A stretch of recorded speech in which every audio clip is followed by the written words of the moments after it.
if you're going to speak about something, you need to know a lot about it. You need to know 3 or 4 times as much as you're going to speak about at minimum. So first of all, you have to do your background research. You have to have multiple stories at hand that you can use to illustrate your point. And you have to have a point. You have to organize what you're talking about around a problem. So before I go on stage to speak on my tour, I always sit for half an hour, some of which involves usually about 5 minutes of anxiety. And I think, okay, there's a problem I'm trying to address tonight, a central problem or a theme. What is it? It might be courage. It might be responsibility. It might be meaning. That serves as an organizing principle. So that would be the point. And then basically I organize, say, a dozen stories around that. And I can kind of arrange them as a journey. And it's a journey that circles the main point. And so I'm trying to explore it, to say what I think about courage, let's say, but to take what I'm thinking farther than I've taken it already. And so that I can plot out, little 5-minute stories that I have that are associated with courage. And then I can talk to the audience. And I would say, talk about what you know. Use your personal experience, because that's something that you're actually a master of. You can bring in other material, but it has to be tied to the real world through your own experience. Otherwise, it's not real. It's also very good to speak directly to the audience, to the individuals in the audience, because I'm always looking at a single person, one after another, and focusing on them and talking to them, just like you'd have a conversation with someone. And that way I can see if they're following along. And I'm always listening to the audience. What I really like to hear from the audience is no noise at all, silence. Because if the audience, especially, if it's a couple of hundred or a couple of thousand people, if the audience is dead silent, then I know that I'm on the right track. And the other thing I would say is you're telling stories. So every fact that you relate, or every set of facts, has to be tied to a story. There has to be a meaningful output, which is something like, why is it important to your life that you know this fact? How is it related to how you're going to conduct yourself moving forward, or how you're going to see the world? Because that's kind of the essence of meaning. How does this fact change the way you perceive the world or act in the world? That's the meaning of the fact. And facts without meaning are dull. So you need to know that. You need to tell the truth. That's for sure. And I mean, for me, my talks are really, they're an attempt to explore a set of ideas in the most truthful way that I can manage. And that's also an adventure, because letting yourself speak freely about a topic, you don't always know where it's going to go. And so, but that also hooks in the audience, because they're along for the ride, right? And there's a risk. The risk is you might forget where you are. You might lose the thread. You might say something you regret. You might get confused. The talk should be a process of exploration, like a journey that you're taking the audience along on. It's the same when you're reading a novel. Like a great novel isn't exactly plotted out from beginning to end to begin with. The author is taking himself or herself and you on an intellectual adventure through the character development. And the characters have to be allowed to live and to express themselves. And the novel needs to unfold. It's like a colloquy between the conscious mind and the unconscious source of inspiration. And the novel is actually a journey through a characterological landscape. And the author shouldn't know where he or she's going to end up at the beginning. Same with an artist who's writing a song or a piece of music or a piece of visual art. There has to be play and exploration along the way. And so you also don't want to deliver an over-prepared talk, in my estimation, or at least that's not how I do it. You want to have a theme, you want to have a body of knowledge from which you can draw on, and then you want to be actively exploring the idea in front of the audience. And that's very gripping for everyone, including you. And you should learn something from the talk. It's an opportunity to think on your feet. Anyways, that's my style of lecturing. It's a trapeze act without a safety net, I would say. And that's part of what makes it gripping, is that there's a high probability of failure. And I would say with any performance that's going to be gripping, there has to be a high probability of failure. And that's why I don't speak with notes. If you speak with notes, which you might have to if you're a beginning speaker, then you cannot fail because you can always read the notes. And so there's a net. You'll fall in the net, but you won't die. But you'll never do anything spectacular. So that's the thing, is if you're going to do something spectacular, you have to take the risk. And if you're going to take the risk, you have to think on your feet.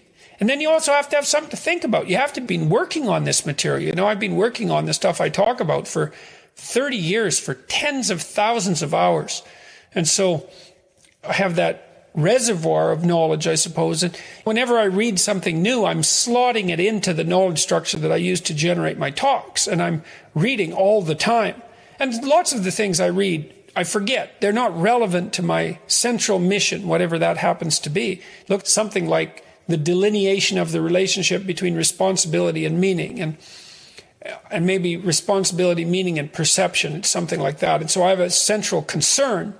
Or deeper than that, in some sense, my central concern was how to ensure personally that if I was tempted in a situation like the situations that arose in the Soviet Union and Nazi Germany, that I wouldn't fall prey to those totalitarian systems and act in the reprehensible manner that so many people acted in. That's really been a driving concern of mine. And that bleeds over into the relationship between meaning and responsibility and perception. So there's a core set of problems that I'm working on, and every talk is an attempt to further develop those. So you also have to have a problem, you know. You think, well, you don't want to have a problem. It's like, yeah, you do. You've got problems anyways. If you're alive, you've got problems. Pick one of them. It can be your problem, and that can be the problem you try to address, whatever that happens to be. And then you have something to talk about. How am I going to address this problem? How can this problem be addressed? So you need to have a problem too if you're going to talk, just like you need to have a problem if you're going to write, because the writing is an attempt to solve the problem. And so is the talking. If you're not trying to solve a problem, what the hell are you doing talking? Why should anyone care? It's got to be a real problem too, like a nail biter of a problem, a dragon of a problem. And if it's a problem that everyone else shares, so much the better. And then you grapple with it. I started to pay very careful attention to what I was saying. I don't know if that happened voluntarily or involuntarily, but I could feel a sort of split developing in my psyche. And I've actually had students tell me the same thing has happened to them after they've listened to some of the material that I've been describing to all of you. But I split into two, let's say.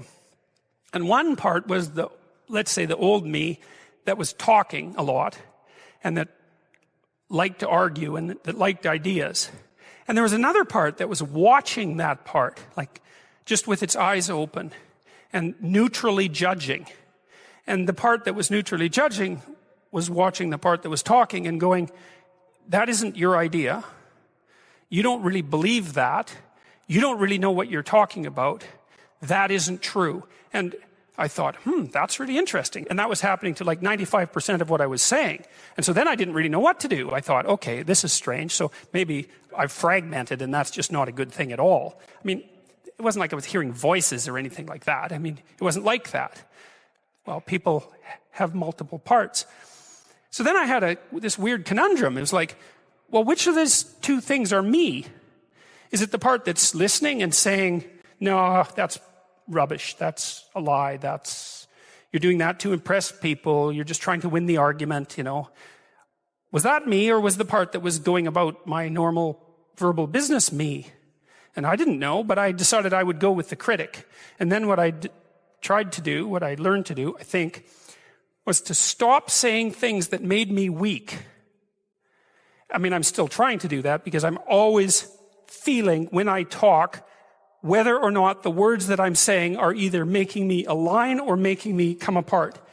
And I think the alignment, I really do think the alignment is the right way of conceptualizing it, because I think if you say things that are as true as you can say them, let's say, then they come out of the depths inside of you. Because we don't know where thoughts come from. We don't know how far down into your substructure the thoughts emerge. We don't know what processes of physiological alignment are necessary for you to speak from the core of your being. We don't understand any of that. We don't even conceptualize that, but I believe that you can feel that. And I learned some of that from reading Carl Rogers, by the way, who's a great clinician, because he talked about mental health in part as a coherence between the the spiritual or the abstract and the physical, that the two things were aligned. And there's a lot of idea of alignment in psychoanalytic and clinical thinking. But anyways, I decided that I would start practicing not saying things that would make me weak. And what happened was that I had to stop saying almost everything that I was saying. I would say 95% of it. It's a hell of a shock to wake up and I mean, this was over a few months, but it's a hell of a shock to wake up and realize that you're mostly dead wood. It's a shock. You know, and you might think, well, do you really want all of that to burn off? It's like, well, there's nothing left but a little husk, 5% of you. It's like, well, if that 5% is solid, then maybe that's exactly what you want to have happen. It's a question worth asking. Just exactly what are your motives? Well, you know, maybe they're purer than mine were, and it's certainly possible. I don't think that I'm naturally a particularly good person. I think I have to work at it very, very hard. And I don't necessarily think that everyone is like that. But some people are worse than that. And everyone's like that to some degree. So it's worth thinking about.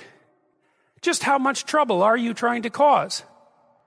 You know, and the other thing you might think about is that if you're not doing something important with your life, by your own definition, because that's the game that we're playing, you get to define the terms, at least initially. Maybe you're prone to cause trouble just because you don't have anything better to do. Trouble is more interesting than boring. You know, that's something you learn if you read Dostoevsky. Dostoevsky knew that extraordinarily well. And so if you're not doing something, if you're not pushing yourself to the limits of your capacity, then you have plenty of leftover willpower, energy, and resources to devote to causing interesting trouble. And it's not self-destructive, because what it is an attempt to, it's like the diagnosis of an illness. It's like if that does happen to be the case for you, or to some degree, maybe it's only 10% of you or something, or maybe it's 90%, well then, coming to terms with that is excellent, because then maybe you can stop doing it. And what would be the downside to that? You'd have to give up your resentment, obviously, and your hatred and all of that. And that's really annoying, because those emotions are they're easy to engage in, and they're engaging. And they have this feeling of self-righteousness with them, and that goes along with them. But you're not doing this in order to put yourself down. You're doing this in order to separate the wheat from the chaff, and to leave everything that you don't have to be behind. One of the things that I think this heightens the meaning in your life, is to try to do difficult things, right? Aim high. Don't aim so damn high you can't manage it, and make sure you break down your aims into reasonably attainable sub-goals, but you want to aim high, and then you want to see how hyper-efficient you can get. That's a great thing to do in your early 20s, is to see, okay, like, discipline yourself. You think, okay, how much work can I do if I load myself right to the maximum? How far can I work? How hard can I work until I exhaust myself? And then you back off, obviously, because the optimal amount of working, productive engagement, let's say, is that which is sustainable across decades. So you have to learn that, but you don't learn that without stretching yourself to your limits to begin with. And, you know, if your life isn't everything it could be, and if you're suffering from an excess of meaninglessness, well, it means you're not oriented in the world of chaos and order properly. It's like you could learn to discipline yourself. Figure out what it is that you need to do and that you want to do, and then see how efficient you can get. Because one of the things that's quite fun is to figure out, if you have a task, I always tell my graduate students this if they're doing an experiment too. If you have a task that you have to do, it's really interesting to spend a few minutes, sometimes hours, depending on how long the task is, see if you can figure out how to do it from 5 to 10 times faster. It means you'll have to rearrange the way you think about it, but you can often do it. And that's how extremely productive people get so hyper efficient. It's unbelievable the degree to which our sanity depends on a functioning sociological structure. And here's why. Well, first of all, you kind of need to know what to do every day. You have to have a routine, because you're an animal, you know. And, you know, if you have a dog or a cat, dogs are a really good example of this. Dogs like routine. They like to be walked the number of times a day that they're supposed to be walked, and they get quite sick very rapidly if you don't routinize their days. Children are exactly the same way. Now, you can overdo it, right? But still, you know, you need to know approximately when you should get up. It should be approximately the same every day. You need to know approximately when you're going to eat. You need to know what you're going to eat. You need to know who you're going to eat with. You need to know where to buy your food. It's like, 80% of your life, 70% of your life, something like that, consists of those things that you do every single day, that you repeat. Well, so you need structure, you need predictability, and you need more of it than you think, just to keep you sane. Now, if you're lucky, and maybe a bit odd, you can deviate 5% from the norm, or 10% from the norm, or something like that, carefully and cautiously, as long as the rest of you is all well ordered in a normative manner. You might be able to get away with that, and you might be able to sustain it across time, and people might be able to tolerate you if you do it, or maybe you'll get really lucky and you happen to be creative, but reasonably well put together, and people will actually be happy that there's something idiosyncratic and unique about you. But even under those circumstances, mostly what you want is to have a routine that's disciplined, that's predictable, and bloody well stick to it. You're going to be way healthier and happier and saner if you do that. And then the other thing that you need, because this is one of the things the psychoanalysts got wrong, I think, is that they overestimated the degree to which sanity was a consequence of being properly structured internally, Because from the psychoanalytic point of view, you're sort of an ego, and that ego is inside you. And of course, it rests on an unconscious structure. But the purpose of psychoanalysis is to sort out that unconscious structure and the ego on top of it, and to make you a fully functioning and autonomous individual. But there's a problem with that, because the reason that you're sane as a fully functional and autonomous human being isn't because you've organized your psyche, even though that's important. The reason that you're sane if you have a well-organized unconscious and ego is because other people can tolerate having you around for reasonably extensive periods of time, and will cuff you across the back of the head every time you do something so stupid that people will dislike you permanently if you continue. And so what people are doing to each other all the time, just nonstop, is broadcasting sanity signals back and forth, right? It's like you smile at people if they're not only behaving properly, but behaving in a way that you would like to see them continue to behave. You frown at them if they're not, you ignore them if they're not, you shun them, you roll your eyes at them, you manifest a disgust face, you don't listen to them, you interrupt them, you won't cooperate with them, you won't compete with them. It's like you're blasting signals at other people about how to regulate their behavior so frequently, it just makes up all of your social interaction. That's why we face each other, and we have emotional displays on our face, and we're looking at each other's eyes, and we know as much as we can about what's going on with each other, given that we don't have immediate access to the contents of their consciousness. And so partly what you're doing with your routine is establishing yourself as a credible, reliable, trustworthy, potentially interesting human being who isn't going to do anything too erratic at any moment. And everyone else is around there tapping you into shape, making sure that that's exactly what you are. And that's how you stay sane. And so what happens to people too, if they don't have a routine and they get isolated, is they start to drift. And they drift badly because the world is too complicated for you to keep it organized all by yourself. You just cannot do it. So we outsource the problem of sanity. And it's very intelligent that we outsource the problem of sanity, because sanity is an impossibly complex problem. And so the way that we manage the incredibly complex problem is we have a very large number of brains working simultaneously on the problem all the time. Let's say I was dealing with a client, and maybe that was somebody who, say a man, 35 years old, he still lived at home. So he was too dependent. His room is a complete bloody catastrophe. And, he's living like a bratty 13-year-old, and that gets pretty ugly by the time you're 35. And he knew it, and I'm sure his mother knew it, although obviously she put up with it, which was probably her mistake, at least in part. But maybe we decide, let's start by cleaning your room. And so as a cognitive behavioral psychologist, you engage in a process called collaborative empiricism. And that's partly to solve the problem that you described as, how do we know we set the right goal? Well, we'd say, go try it. And just watch yourself like you don't know who you are, and come back next week and we'll see how you did. And maybe, I remember this one client, he came back and he said, I went and got the vacuum cleaner from the closet, which is something I really never done. And I put that vacuum cleaner in the doorway of my bedroom, crossways, so it blocked the doorway. And then I just walked over it for a whole week. And look, he was completely nonplussed at his own intransigence. And look what he did, eh? He was so resentful and so angry that he, instead of vacuuming his damn bedroom like he planned, he just stuck the vacuum in his own way and then martyred himself over it every day for a week. It's like, okay then, we're starting to get somewhere with the whole you living at home thing here. And so, well, that was too high a goal for him. And you say, well, how do you know that? It's like, well, he didn't do it, did he? So then what you do practically is you say, well, how about you bring that vacuum cleaner into your room this week, and that's your whole assignment. And just watch what happens when you bring it in. Watch the fantasies that flicker in the back of your mind as you live out your resentment at your therapist for daring to make you bring that vacuum across the threshold of your bedroom. And so if people catch those fantasies, that's quite the bloody nightmare and quite the revelation to themselves, I can tell you, because you have to be one angry person to put a vacuum cleaner in your doorway and walk over it every day for a week.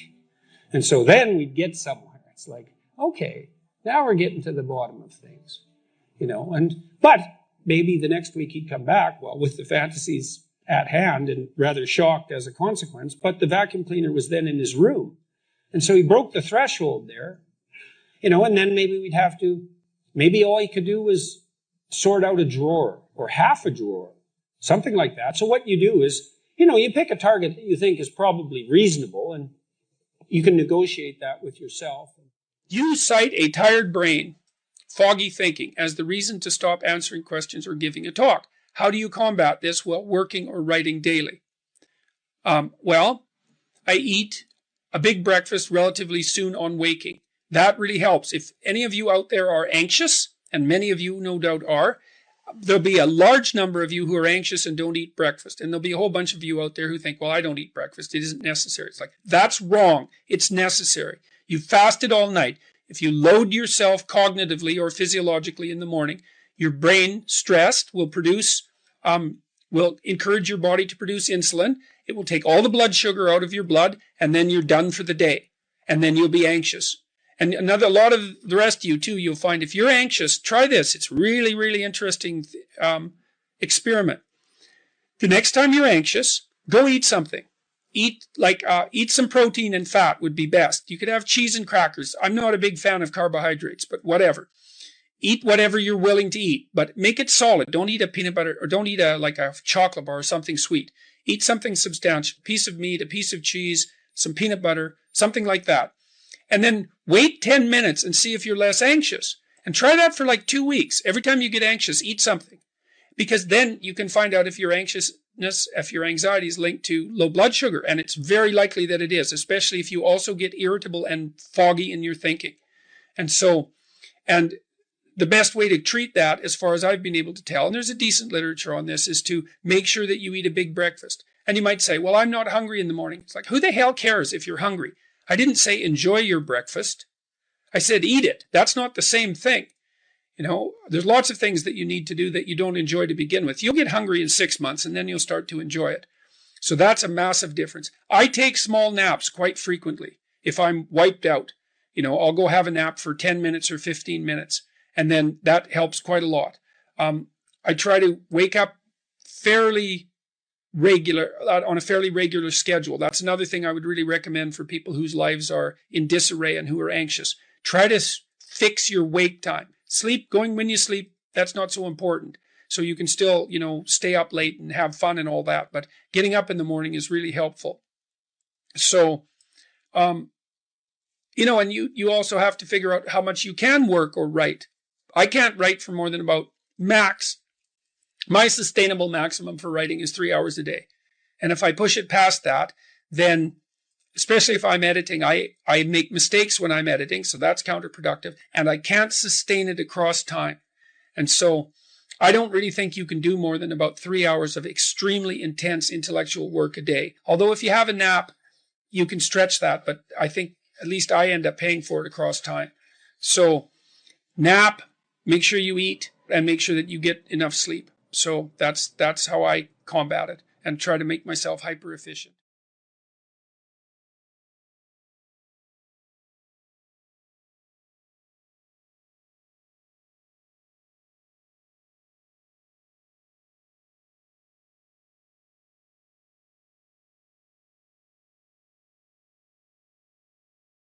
I've dealt with lots of people who have anxiety disorders,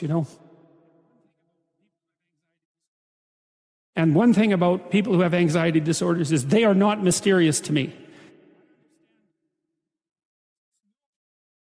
It's no problem for me to understand why people have anxiety disorders, or why they're depressed, or why they have substance use problems. The mystery to me is always why people don't have all of those things at once. Because everybody has a reason to be anxious. In fact, we have the ultimate reason to be anxious because we know that we're vulnerable and we know that we're going to die. And how you cannot be anxious under those circumstances is a great mystery. It's a massive mystery. And the same thing applies with regards to depression. And then the same thing applies to some degree with regards to drug and alcohol abuse. As I said last week, there's plenty of reasons to drown your consciousness in alcohol. That's for sure. We could refer to the aforementioned anxiety and depression, not least. And the sorts of drugs that people are prone to take are chemicals that take the affective edge off the tragedy of life. So back to the issue of fear.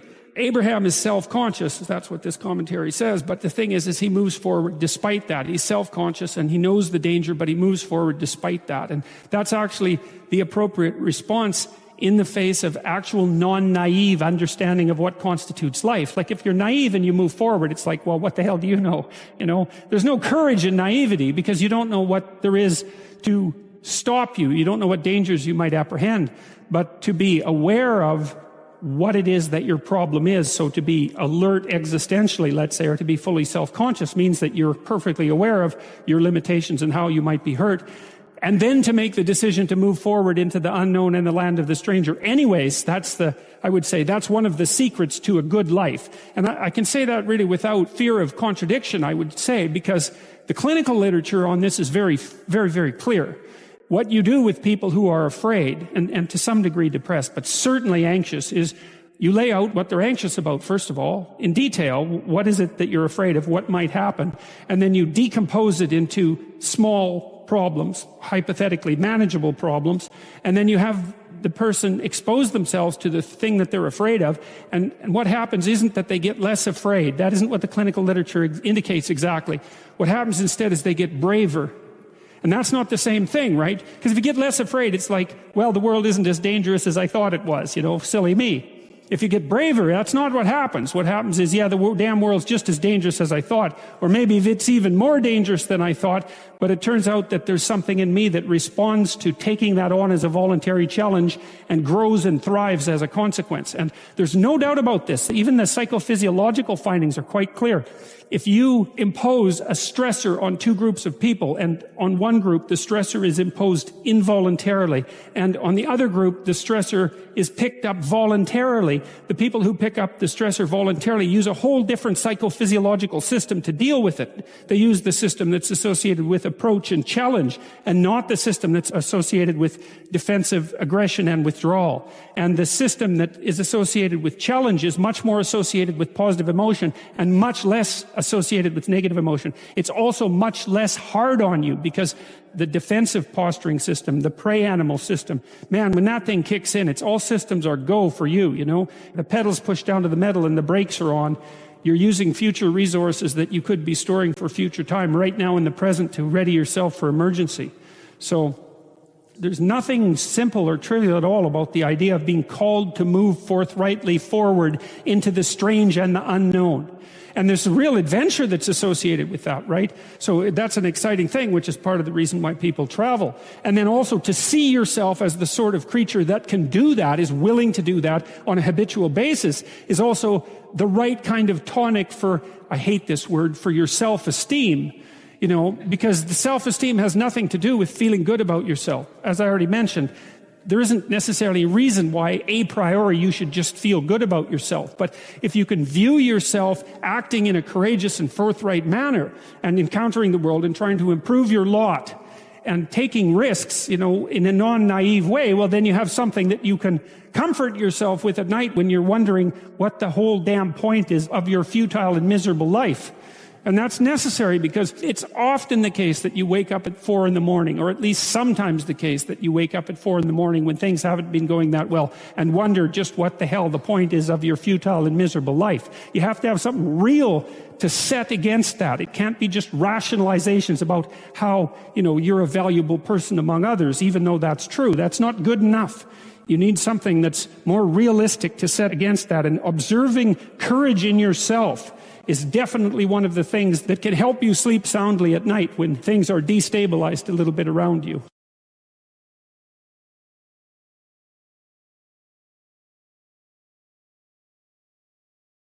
So imagine you're dealing with someone who's hoarding. Now, people who are hoarding are often older or neurologically damaged, or they have obsessive compulsive disorder. But then you walk into their house and there's like 10,000 things in their house.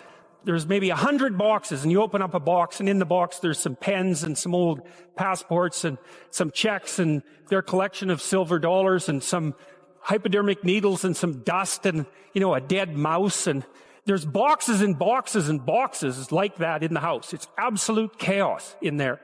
Absolute chaos, not order. Chaos. And then you think, is that their house or is that their being? Is that their mind? And the answer is, there's no difference. There's no difference. So, I could say, well, if you want to organize your psyche, you could start by organizing your room. If that would be easier, because maybe you're a more concrete person and you need something concrete to do. So you go clean up under your bed and you make your bed and you organize the papers on your desk and you think, well, just exactly what are you organizing? Are you organizing the objective world, or are you organizing your field of being, like your field of total experience?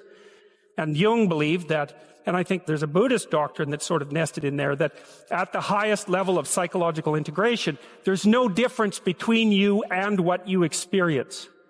Now you think, well, I can't control everything I experience, but that's no objection because you can't control yourself anyway. So the mere fact that you can't extend control over everything you experience is no argument against the idea that you should still treat that as an extension of yourself.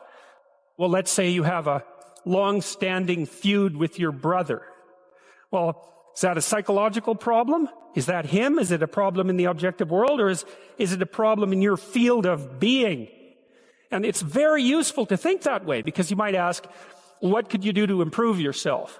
Well, let's step one step backwards. The first question might be, why should you even bother improving yourself? And I think the answer to that is something like, so you don't suffer any more stupidly than you have to. And maybe so others don't have to either. It's something like that. Like there's a real injunction at the bottom of it. It's not some casual self-help doctrine. It's that if you don't organize yourself properly, you'll pay for it, and in a big way, and so will the people around you. And you could say, well, I don't care about that, but that's actually not true. You actually do care about that, because if you're in pain, you will care about it. And so you do care about it, even if it's just that negative way. It's very rare that you can find someone who's in excruciating pain who would ever say, well, it would be no better if I was out of this. Sort of pain is one of those things that brings the idea that it would be better if it didn't exist along with it. It's incontrovertible. So you get your act together so that there isn't any more stupid pain around you than necessary. Well, so then the question might be, well, how would you go about getting your act together? And the answer to that, and this is a phenomenological idea too, it's something like, look around for something that bothers you and see if you can fix it. You can do this in a room. It's quite fun to do it just when you're sitting in a room, like a room, maybe your bedroom. You can sit there and just sort of meditate on it and think, okay, if I wanted to spend 10 minutes making this room better, what would I have to do? And you have to ask yourself that, right? It's not a command. It's like a genuine question.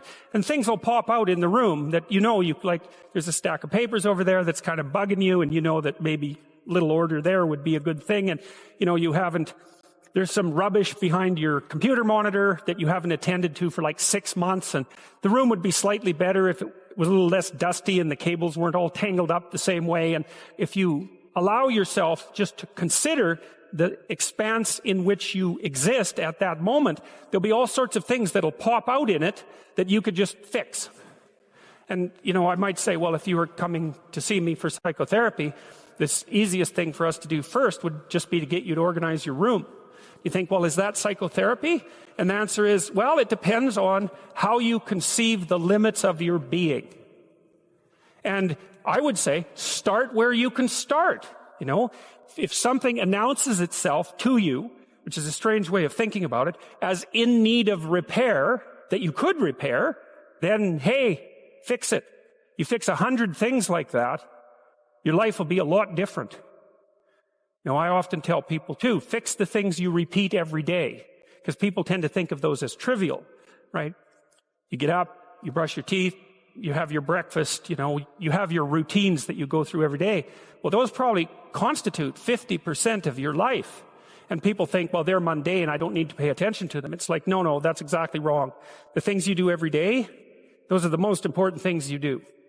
Hands down. All you have to do is do the arithmetic. You figure it out right away. So 100 adjustments to your broader domain of being, and there's a lot less rubbish around and a lot fewer traps for you to step into. And so once you've got your mind and your emotions together, and once you're acting that out, then you can extend what you're willing to consider yourself and start fixing up the things that are part of your broader extent. It's a very interesting thing to do. I like the idea of the room because you can do that at the drop of a hat. You know, you go back to where you live and sit down and think, okay, I'm going to make this place better for half an hour. What should I do? And you have to ask. And things will just pop up like mad. And it's partly because your mind is a very strange thing. As soon as you give it a name, a genuine aim, it'll reconfigure the world in keeping with that aim. That's actually how you see to begin with. And so if you set it a task, especially, you have to be genuine about it, which is why you have to bring your thoughts and emotions together, and then you have to get them in your body so you're acting consistently. You have to be genuine about the aim, but once you aim, the world will reconfigure itself around that aim, which is very strange. And it's technically true. You know, the best example of that, you have all seen this video where you watch the basketballs being tossed back and forth between members of the white team versus the black team, and while you're doing that, a gorilla walks up into the middle of the video and you don't see it. It's like, you know, if you thought about that experiment for about 5 years, that would be about the right amount of time to spend thinking about it. Because what it shows you is that you see what you aim at. And that, man, if you can get one thing through your head as a consequence of even being in university, that would be a good one. You see what you aim at. And so because one inference you might draw from that is, be careful what you aim at. Right? What you aim at determines the way the world manifests itself to you. And so if the world is manifesting itself in a very negative way, one thing to ask is, are you aiming at the right thing? Now, you know, I'm not trying to reduce everybody's problems to an improper aim. People get cut off at the knees for all sorts of reasons. You know, they get sick, they have accidents. There's a random element to being, that's for sure. And so you don't want to take anything, even that particular phrase, too far. You want to bind it with the fact that random things do happen to people, but it's still a great thing to ask.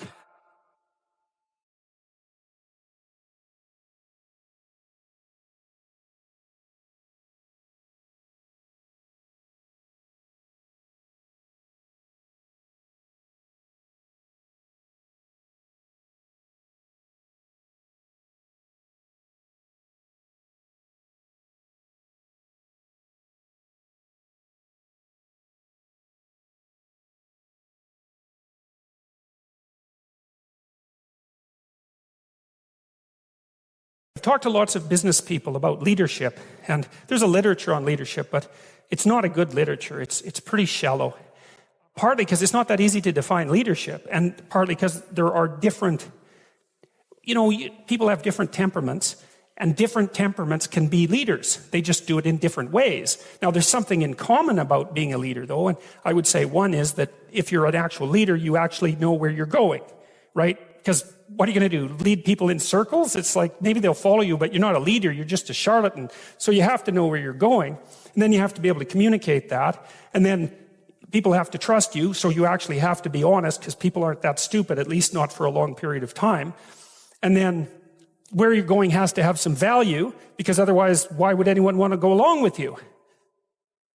And then you might say, well, what are the attributes then that make you a leader? And I would say, well, they're characterological, fundamentally. And this is not naive optimism or casual moralizing. It has nothing to do with that.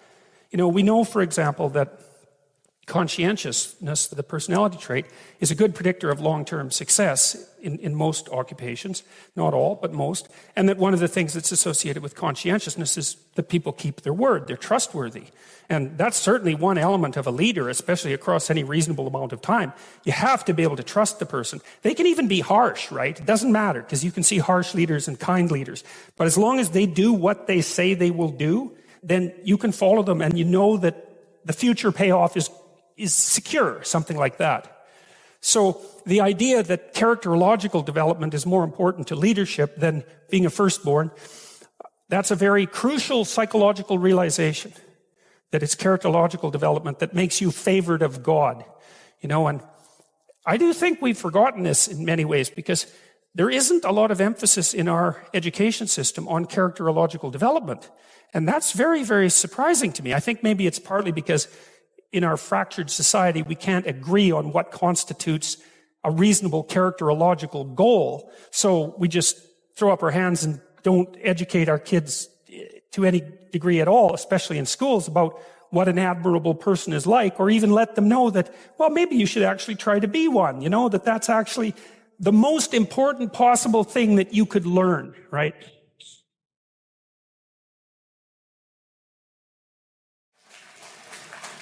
So, and I also think, and I think this is laid out very thoroughly in the biblical stories as well, is that if there are enough people who are admirable, then things work. And if there aren't, then things are terrible. You get wiped out. You remember when Abraham is bargaining with God with regards to Sodom and Gomorrah, he asks God to save the city if there's like 40 admirable people, right? Respectable. But let's say admirable, right? I don't want to say good, because good is being corrupted in some sense by casual usage. I mean admirable, noble people, right? I think Abraham bargains God down to like 10. If there's 10 of them in the city won't be destroyed. And that's not very many in a city. So there's an interesting idea there, which is that there doesn't have to be that many people in a group who have their act together. But 0 is the wrong number. And if it's 0, then we're seriously in trouble. And I think that goes along with the idea of the Pareto principle in economics too, which is that it's a small minority of people who do most of the productive work in any given domain. So a small number of properly behaving people might have enough of an impact to keep everything moving, and that might actually be true, but it can't fall below some crucial level. And I do think that we're in some danger of allowing it to fall below some crucial level, because our society seems to be at war in some ways against the idea of the individual and individual character per se. And I think that's absolutely catastrophic. That's part of the reason that I'm doing these biblical lectures. I think that I've known for a long time that the moral presuppositions of a culture are instantiated in its stories. They're not instantiated in its explicit philosophy. There might be a layer of explicit philosophy, and of course there is in the West, and a layer of explicit law, but underneath that there are stories. And there isn't anything under the stories except maybe behavior. That's so implicit, it doesn't even actually count. It's not a cognitive operation. And so these are the stories that are underneath our culture. So there better be something to them. That's what we hope. But more importantly, maybe we shouldn't toss them away without knowing what they mean, because if we toss them away, then we are throwing everything that we depend on away, as far as I can tell, and we will pay for it. We'll pay for it individually because we'll be weak. Because if you're not firm in your convictions, then someone else who's firm in their convictions, you're their puppet, like instantly. And then you're also the puppet of your own doubts, right? Because unless you have convictions, you're going to generate doubts like mad, because everyone does.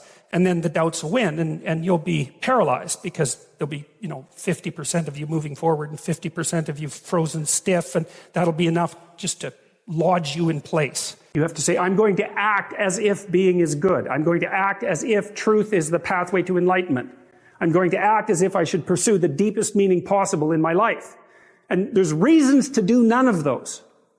They're real reasons. So it's really a decision.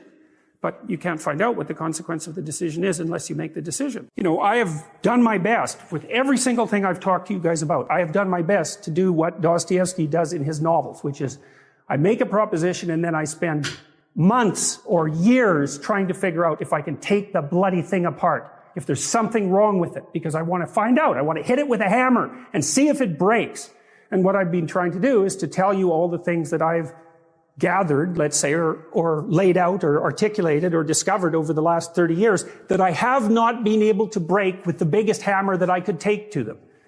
And I guess that's the fundamental one, is that I believe that the idea that lurks in these images,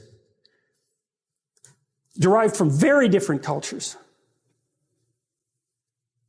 it's the same idea. Life is suffering. Right. Indisputable. What do you do about that? You voluntarily accept it and then strive to overcome the suffering that's a consequence of that. And you do that for you, and you do that in a way that makes it better for other people. And then that works. And one question might be, well, how well does it work? And the answer is, the only way that you can find out is by trying it. That's it. That's the existential element of it. The proof is to be derived by the incarnation of the attitude in your own life. No one can tell you how it will work for you. It's the thing that your destiny is to discover that. And you have to make the decisions to begin with, because you can't do this without commitment. You have to commit to it first. That's the act of faith that Kierkegaard was so insistent upon. You have to say, I'm going to act as if being is good. I'm going to act as if truth is the pathway to enlightenment. I'm going to act as if I should pursue the deepest meaning possible in my life.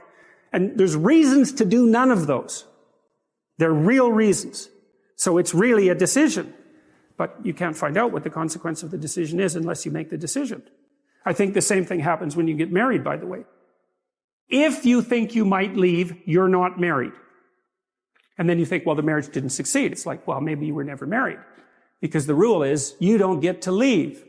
And there's a reason for that rule. Now, I'm not saying that there aren't situations where there should be exceptions made for that. That's not the point.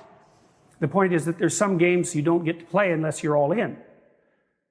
The other thing that's so interesting about being alive is that you're all in. No matter what you do, you're all in. This is going to kill you. So I think you might as well play the most magnificent game you can while you're waiting. Because do you have anything better to do? Really? Why not pick the best thing possible that you could do? Why not do that? Maybe you could justify your wretched existence to yourself that way. I think you could. That's what it looks like.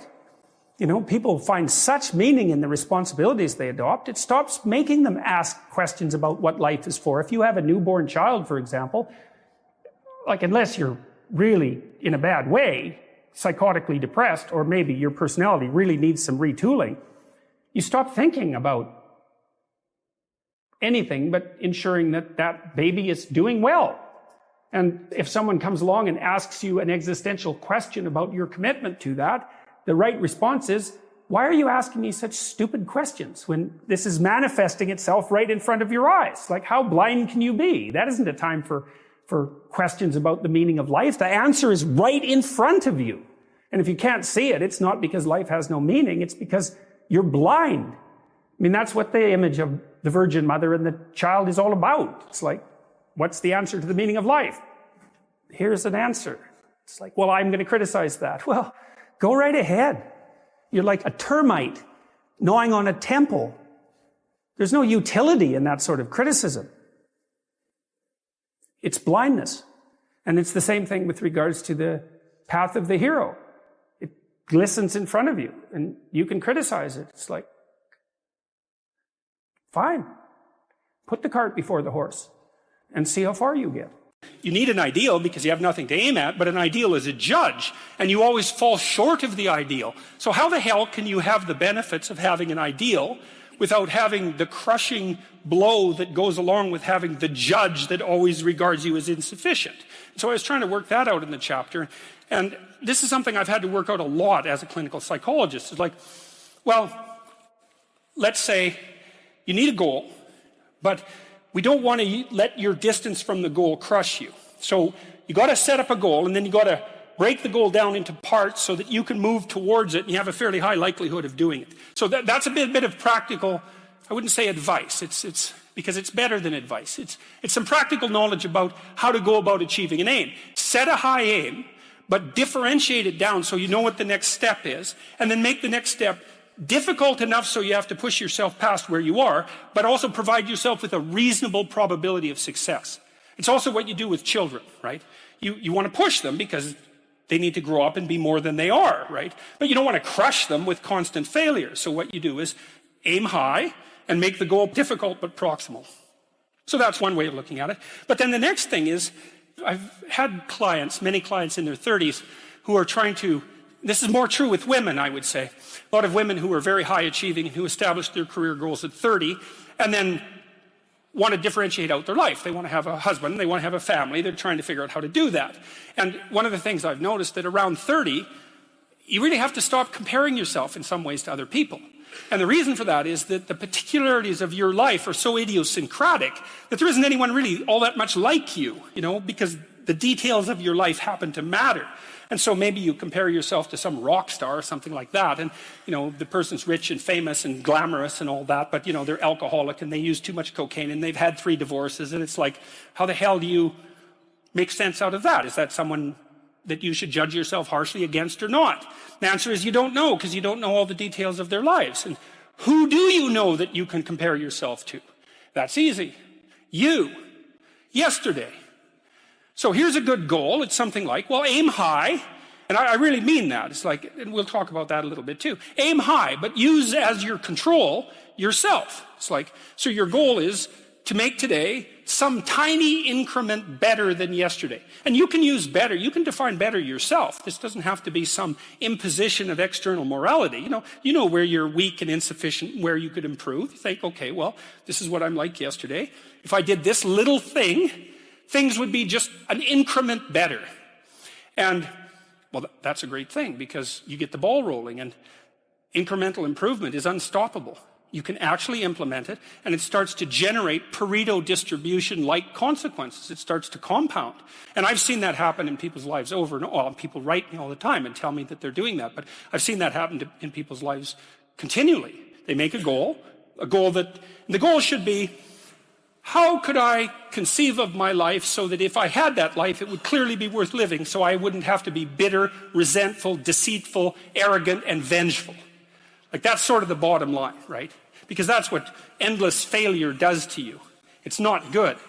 And that's what life without purpose and a goal does to you as well, because life is very hard. So you think, okay, well, I need to adopt a mode of being that would justify my suffering. And you can ask yourself that question. What would make this worthwhile? I quote Nietzsche, I think in that chapter, he said, "He who has a why can bear almost any how." That's a lovely line, man. I mean, it's a lovely line. And it's really worth thinking about. So you think, well, how do I manage all this misery and suffering and futility? It's like, well, I need to figure out what I would have to do in order to make that clearly worthwhile. And so then you have your goal, and then you think, well, I need to move towards that incrementally, because I'm kind of useless and can only do so much, and maybe not even that. But all I have to do is be a little bit better than my miserable self yesterday. And that'll propel you forward very rapidly. And you can succeed at it, which is also really lovely, because why not set yourself up for success, because otherwise you'll droop around like a number 10 lobster, and, that's just not good. You get all pinchy when that happens, and it's not a good thing.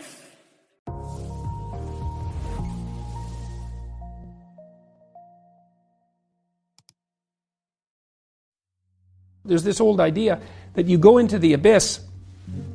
It's an idea that you can gaze into the abyss. You gaze long, and what you find in the abyss is a monster. That's the dragon at the bottom of the abyss, let's say. That's Satan himself, for that matter. But if you go into that as deeply as you can, what you find is you find your fragmented father in a comatose condition, in a desiccated and separated condition.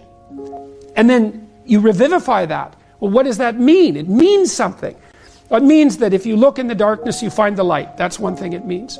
and that the light really stands out against the darkness, but that the light is to be found in the darkness. So that's a very interesting thing. It's a quest narrative, but it means more than that. It means something fundamental. So we know, for example, that if you take yourself out of your current state of predictability and safety, and you put yourself in a new situation, you'll learn, right? You'll incorporate new information. So that's a cognitive issue. But that isn't all that happens. What happens is that new genes turn on within you and code for the production of new proteins. And that happens neurologically. New parts of you turn on. And so the idea is that if you can move yourself out into the world and push yourself out against a maximum array of challenges, more and more of you turns on. And then the question would be, well, what would you be if all of you that could be turned on was turned on? And the answer would be, you would be the resurrection of the ancestral father. That's what you would be. And so that's why Christ says, I am the way and the truth and the life, and no one comes to the Father except through me. What that means is that if you take on the unbearable burden of being voluntarily, then that transforms you into the ancestral father. And that's true. And so that's unbelievably optimistic. It's so interesting because it's dark beyond belief. Well, the world is characterized by suffering and by malevolence of a depth that's virtually beyond comprehension.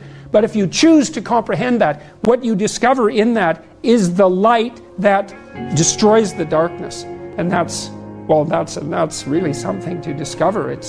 There isn't a discovery that's more profound than that. That's the search for the Holy Grail or the Philosopher's Stone, all of that. If you actually want something, you can have it.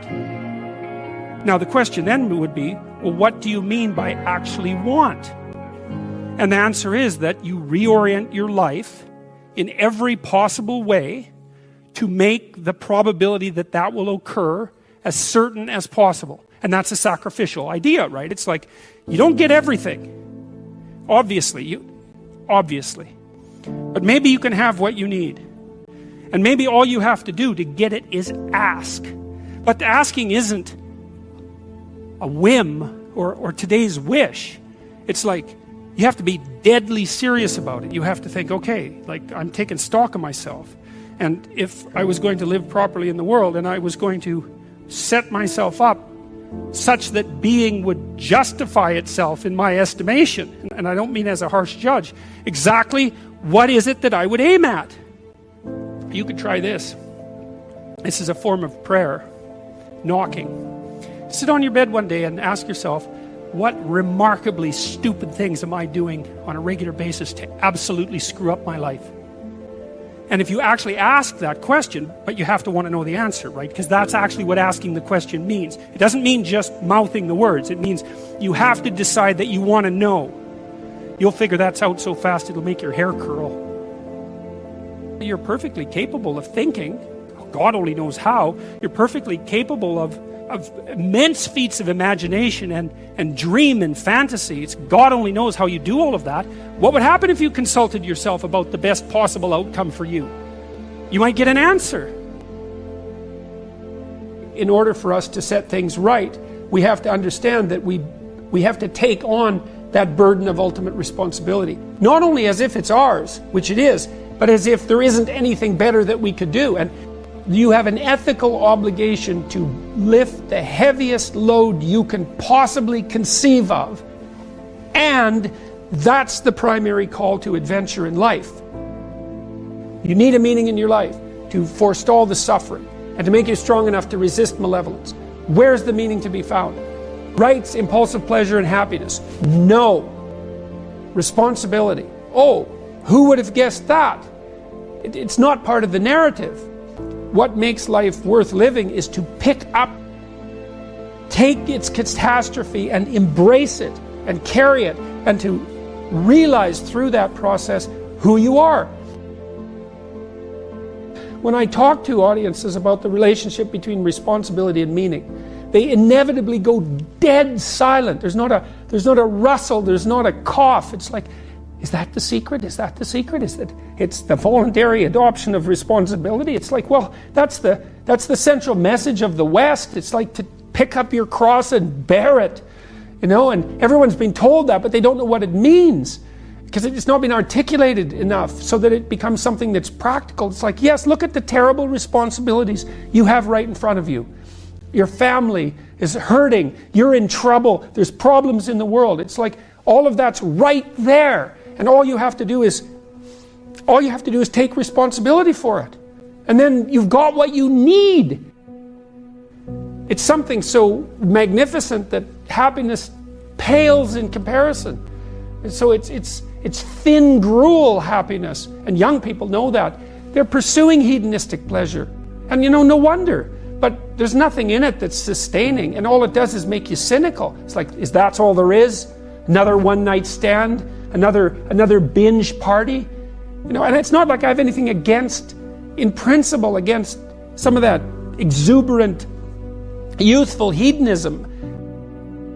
Look, the universities have turned into places of parties. Why? Well, because that's what the students find best to do there.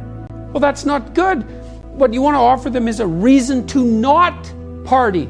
It's like, no, you got to understand, you come to this class hungover, you're not going to be able to get it. You're not going to be able to write properly. You're going to pay a price for that hedonism. It's like, and the price will be too high for you to bear. It's like, oh, well, enough hedonism for me then. Like, I've got something important to do. That's the way out of that.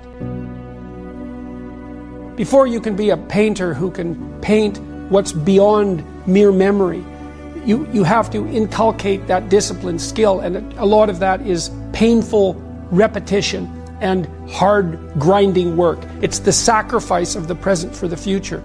But once you manage that, then things open up. That's why we have disciplines, right? I mean, the words aren't there by accident. You have to narrow yourself first, and then you can broaden outward. And so that's part of the process of maturation. That's part of the sacrifice of childhood. Say, in childhood you're nothing but potential, but it's not realized and you don't know how to realize it. And so then the question is, well, how do you get to a point where you realize the potential? And the answer is, you sacrifice almost all of it to a single direction. And so that's the thing about growing up, is that when you're a teenager and a young adult, you have to sacrifice everything you could have been as a child to be the one thing that you're aiming at. But then that opens up. Everyone in their right mind knows that there's a million ways of doing things wrong, and one way, if you're lucky, to do things right. And so the notion that it's a very, very narrow pathway that you tread upon if you're doing things right, that's wisdom. That's the line between chaos and order that you're supposed to be on constantly, right? It's a very, very thin line, because if you're a little bit too far in one direction, then it's too much chaos, and if you're a little too far in the other direction, then it's too much order. And both of those aren't good. The balance has to be exactly right. And you can feel that, and I truly believe you can feel that, and I think it's your deepest instinct. It's your deepest instinct, and I mean that biologically. I don't mean that metaphorically. I think that your psyche is arranged to exist in a cosmos that's composed of chaos and order. I think that's why you have the hemispheric structure that you have. And then when you feel as if you're meaningfully engaged in the world, when the terror of your mortality strips away and you're engaged and it's timeless, that's the deepest instinct you have telling you that you're in the right place at the right time. And then what you do is practice being there. And that's that narrow spot that's so difficult to find. You wander around it. Maybe if you're lucky, you can watch. This is an experiment. Watch yourself for 2 weeks. Like you don't know who you are, because you don't. So watch yourself for 2 weeks and notice there's going to be times when things are proper. They're arrayed properly for you. It's not easy to notice, because when they're arrayed like that, you're so engaged, you don't exactly notice, you know. But you'll see, oh, I'm in the right place. It's like, okay, how'd I get here? What am I doing right? You know, how is it that this could happen more often? I'd like this to happen more often. How would I have to conduct myself in order for that to happen more often? And then you practice that, and then maybe instead of 10 minutes a month or 10 minutes a week, it's like 15 minutes a day, and then it's half an hour a day, and then it's an hour a day, and then it's 4 hours a day. And maybe if you're extraordinarily careful, then you get to a point where you're like that a good proportion of the time.